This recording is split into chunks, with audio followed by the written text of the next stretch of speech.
Hello everyone, welcome back to another SUPboarder video. This video we're going to be focusing on looking at blade sizes and making sure you're buying the right blade size for you. We are definitely going to be focusing this more looking at the starboard enduro and the starboard lemur. A lot of you are very aware of what sort of blade size you should be looking at for your weight, and there are some great paddle tools on the Starboard website, but we're going to highlight some of the other things you must consider when it comes to you finding your perfect paddle blade size. Hey guys, have you subscribed to our YouTube channel yet? There's loads of videos that go on there weekly, and if you're into foiling, winging or supping, it's definitely well worth a sub. Before we jump into those things, you need to consider a little bit of information about starboard. If you're new to paddleboarding, maybe you haven't heard of starboard. If you've been paddleboarding a while or got your first board, no doubt you probably have heard of starboard. Starboard are a very well known and respected paddleboard brand, windsurf brand, and they also have a very established paddle range as well. And really, I've said it in past reviews, it's the type of range you need to see as a separate brand to the boards and the windsurfing stuff. They put just as much work into their paddle range. They have a very separate team that does all that development, and to be honest, you can see that in the results that they've had. Many of the times on the podium, it is starboard taking the win. But the thing that gets us excited about starboard, and the reason we get back to so many Ask the Experts questions advising starboard paddles, is the price points of a lot of their paddles, especially their carbon range. Not their pre-preg carbon range, which is the top end paddle. Yes, that's the stiffest, that's the lightest, but also the carbon range, which is a slightly geared down version of the pre-preg, the same blade shapes in the enduro and the lemur, but you're getting a really good price point. So in this video, we're going to be focusing on looking at the lemur and the enduro. The lemur is definitely designed for more of a racer or somebody who just wants to generally paddle fast or generally paddle a little bit further. The enduro is a much more rounded shape paddle. It's an all-round paddle. They've had that basic enduro teardrop outline in the range for many years. It's the type of paddle I use for 90% of my paddling. And you can also go SUP surfing with it as well. You can go touring. You could even do a bit of racing with it as well. But the lemur, you wouldn't really do surfing with that paddle blade because the length of the paddle is a bit more drawn out, definitely tailoring just towards the racing or fast paddling. I've done a full review on the lemur already. Definitely, if you want to find out more information about that blade, the shapes, why those designs are in the blade, definitely check out that full video. And there will be some information that will cross over from this video and that one as well. But really, if you want to find out more about the starboard range, check out all the previous starboard videos we have filmed. So let's dive into the main juice of this video. Right now behind me we have 6 paddles. On my right, to your left, we have the enduro range and we have the lemur range. You can clearly see the big differences in shapes between those two paddles. For the enduro, we have been using smalls and mediums, and for the lemur, I have got a small, medium, large and extra large. They do also do lots of other sizes in both of these paddles, and the lemur especially, they do an extra small and a double XL as well. And as I said in the intro, a lot of you have got on the water with your lemurs and your enduros and you're really happy with them. But there are a number of you that maybe aren't on the right size of paddle for the type of paddling you're doing or for the type of paddler you are. What should you be considering before you're jumping in and buying a lemur in a certain size or an enduro in a certain size? So the first thing to consider is your upper body size. Some of you may be aware of this already and may have even thought about this when you come to buying your paddle. Have you got a big upper body? Really, have you got big shoulders? Can you take a lot of weight through those shoulders? Are you happy to maybe do a lot of work with your arms? Or are you more of a lighter weight frame person? Do you have smaller, narrower shoulders? Generally, you're going to find a bigger person with bigger shoulders is going to be able to handle holding on to and pulling through the water a bigger blade. A smaller person with smaller shoulders naturally is going to want to have a smaller blade. If you swap them over and a small person gets on a big bladed paddle, your shoulders are probably going to get pretty tired pretty quick and you are going to do some serious damage. A lot of you are probably very aware of that and you're thinking about that alongside your weight when you're looking at a paddle blade. Next off, we're going to talk about cadence. What is your natural cadence? Cadence is a speed of repetition. So if you're going for a run, some people have a faster cadence, a faster stride than the others. Some people have a long, slopey, slow stride. It's a bit like the shoulder thing. Generally, if you're bigger in shoulders, you're generally a slower cadence. If you're smaller in your shoulders, you're more nimble and quick, you're going to have a faster cadence. Slower cadence people can generally hold bigger paddle blades, and smaller cadence people would generally like to paddle with a smaller paddle blade. The reason for that is it's easier to get a small paddle blade in and out of the water quickly, and it's much harder to get a big, larger area blade in and out of the water as quick. Now let's move on to the stuff you probably haven't considered when it comes to choosing your blade size. What type of board are you on? Are you using a small sinky surf sup, or are you using a long distance race board?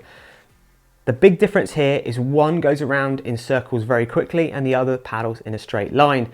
Think about it like this: if you put a big paddle on a small surf sup and you put a powerful stroke in, it's going to turn that board very quickly. If you use a small paddle blade on the same surf sup, using the same amount of force, it's actually going to turn your board less. So you're going to go in a straighter line, and naturally you're going to be able to paddle a little bit quicker as well. With a race board, or a board that's going to track in a straighter line, longer boards, maybe with a fin further back as well, you can afford to have a bigger blade because you can put your power into that blade, pull it back through the water, and you are going to keep going in that straighter line. So naturally, bigger blades will lend themselves to longer, faster boards. So now let's move on to what type of paddling you're going to be doing. Now this is closely linked to obviously the board you're going to be using when you're doing that paddling. But let's look at surf again. So when you're surfing, you're generally doing two types of paddling. You're paddling out back and paddling over waves, and generally paddling a little bit slower, more relaxed, let's say, and then you are sprinting hard and putting a lot of effort in to catch a wave.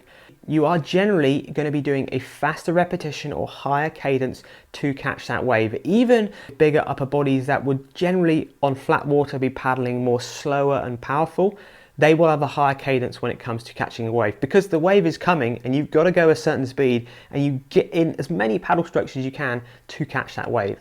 And just like I said just now, you're going to also be doing shorter strokes because that's going to make you go in a straighter line. So naturally, when you're sup surfing, you can be looking at using a smaller blade overall.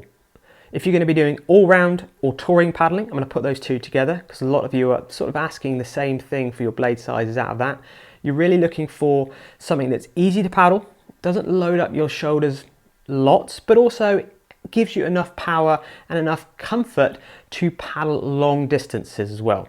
So you don't want it really small that you're going to be doing super fast cadence and sort of overworking your shoulders, but you don't want it to be really big and sort of doing really powerful slow strokes. You're probably going to be doing an average. So it's more of a moderate size, let's say, in that paddle range. So surf was a bit smaller, all round and touring was a medium size. Now let's move on to the racing. Now the racing we're going to split into two sections. So we're going to split into long distance racing and sprint racing. Now long distance racing is a bit like touring paddling, except you're going to be paddling a little bit quicker. So you're not going to want to load up your shoulders a lot because you're obviously going to be paddling a long time. You might need to keep your shoulders in good condition. You might need to keep yourself, have enough energy to finish the whole race. So you don't want to really overload yourself. So possibly you're looking at the same size as your touring, or maybe a tiny bit bigger when it comes to the blade size. If you jump onto a sprint race, generally, I say generally, most sprinters are opting for bigger paddles because a sprint race is a much shorter distance. You are going to be loading up your shoulders and getting as much power out of that paddle as possible, but it's going to be under a much shorter time scale. So definitely you'll see a lot of the starboard racers, when it comes to sprinting, they're using bigger blades. Before we jump into some other things to consider, let me give you a quick rundown of some of the paddles we use at Supboarder. So myself, I'm 75 kg and I'm 5'11". Definitely for touring, flat water paddling and surfing, I'll be looking at using the Enduro blade. 95% of the time, I will be using a medium size in that Enduro blade. Definitely for SUP surfing, my go-to is my medium enduro. I am generally quite a powerful paddler. I haven't got a super quick cadence, so I don't mind loading up my shoulders that much. So I do have a little bit of a bigger blade, and that is the medium. If it gets windy and I'm in the surf, I will drop down to a small enduro so I can get my paddle stroke in a little bit quicker and the wind doesn't get affected on the back of the paddle blade when I'm putting it out of the water and then putting it back in again. If I'm moving into more of a touring racing sense, I don't do a lot of racing. I haven't got the best technique, I know, but I will be using the lemur, but I'll be using the large size of the lemur. So I'll be using one size up from the enduro, and that's generally the case for a lot of paddlers out there. But for some of the sprinting in lighter winds, I did actually find that the extra large could almost suit me as well. Again, because I don't mind loading up my shoulders and I haven't got as fast a stroke as some people have. If we look at Lucy, she's about 67, 68 kilos. She's still generally a fairly powerful paddler for her size. She will use an enduro small for 99% of her surfing. She's always on a small, to be honest. If she's looking at the lemur for racing or faster paddling, she's actually on a lemur medium. So just like me, upper size in that. She finds that that actually works really well and she gets enough power with that to keep her going sufficiently. She could actually, again, on some of the occasions, move up to a large, believe it or not, but she wouldn't want to hold that paddle for very long. She wouldn't want to keep that paddle going for a long time, and definitely if there was any wind, she wouldn't be using a large at all. I'm also going to give you Will's favourite paddle when it comes to SUP surfing, because Will is 68 kilos, he's the same weight as Lucy. He's generally a lighter frame, he's very strong and muscly, but he's a lighter frame, and he uses an extra small paddle when it comes to generally surfing, or SUP surfing, or even foil surfing. He's always using an extra small, and he finds it doesn't work his shoulder so much, he can get that fast repetition in, he's maybe a little bit quicker than Lucy, so it just sort of shows naturally he's sitting more comfortably with an extra small blade, even though in a lot of the starboard tool paddle recommendations he would be sitting more at the small or maybe even a medium. So other things to consider as well. I've touched on it already in a few points. Windier conditions, smaller paddle blades definitely work better. Also, this may contradict itself a little bit. Choppy conditions may also come at the same time as windy conditions, but if you're paddling in choppy conditions or you're after a blade that gives you more stability, so you're going to be using brace strokes on the water a bit more, you're going to be needing that blade to give you a recovery, a bigger blade is actually going to give you more balance, it's going to give you more stability or more pushback. That's an interesting observation. Maybe that's why I'm naturally leaning literally onto a medium paddle blade when I'm SUP surfing on small boards. I actually do find that they give me a lot more support back. So that's another thing. If you're a SUP surfer out there, consider that. Or maybe you're into race buoy turns, you need that stability when you do your step back turn to put your paddle down and brace. Just bear that in mind. It's another thing to consider. Definitely I feel the difference between the enduro and the lemur. I feel that enduro gives me a lot more support a lot quicker because of its teardrop shape. Another key point is how efficient are you at paddling? When you're sprinting, generally you're not as efficient. Even the best paddlers are not as efficient opposed to if they were going slower and thinking about their catch, thinking about other paddles entering the water, trying not to get the air sort of around the paddle. So therefore you could probably get away with a bigger paddle blade because your paddle isn't producing the same amount of power as it would be if you are being very smooth, nice entry and really slow with your paddle stroke. So think about how efficient you are with your paddling and if you're being able to take your time and think about your paddle stroke. If you are, you're probably going to get away with a slightly smaller blade to be really efficient and using the full area of the paddle. And it's definitely an observation and something you need to consider. Okay, so there's a huge amount of stuff to think about there. If you get a chance to demo any paddle before you buy one, what sort of things should you be looking for? When do you know when a paddle is too big? When do you know when a paddle is too small? Some of the easy things to spot are if you're putting your paddle in the water, you're doing a certain paddle cadence, but you feel like your paddle is just coming through the water, you're almost wheel spinning like with your car, you're not really going anywhere. Generally that means your paddle blade is too small. You need to be looking at a bigger paddle blade. The opposite to that, let's say you've started paddling and straight away within the first 5 minutes, your shoulders are starting to load up, starting to feel really heavy. Also, maybe when you're trying to get the board moving quickly, you just feel like the board's not going anywhere. It's like really big and bulky. It's naturally telling you your paddle blade is too big. You're going to be overworked. So really, demoing a paddle before you buy one is a really great idea. There is some great shops out there with a lot of paddles available in stock, and there's also some shops that really know their stuff and can help advise you into buying the best paddle. They should be really considering all of these things I've spoken about in the video: the type of board, the type of conditions, the type of paddler, how fast you're paddling, how fit you are, your upper body, as well as your height and your weight. Just think of yourself as a complete package when it comes to you finding your perfect blade size, not just your weight. I will say it again, definitely Starboard have got a great range of paddles. If you're really pushing to the racing, touring, paddling quicker, maybe you're doing more flat water paddling in general, have a look at a Lima. There's some great price points, great constructions in that range. But if you're looking to do all types of paddling and you really want to have a go at surfing, I would be definitely looking towards the Enduro range. It's a really comfortable, easy paddle to use that gives you a lot of support, and again, available in a load of different constructions and a load of different price points.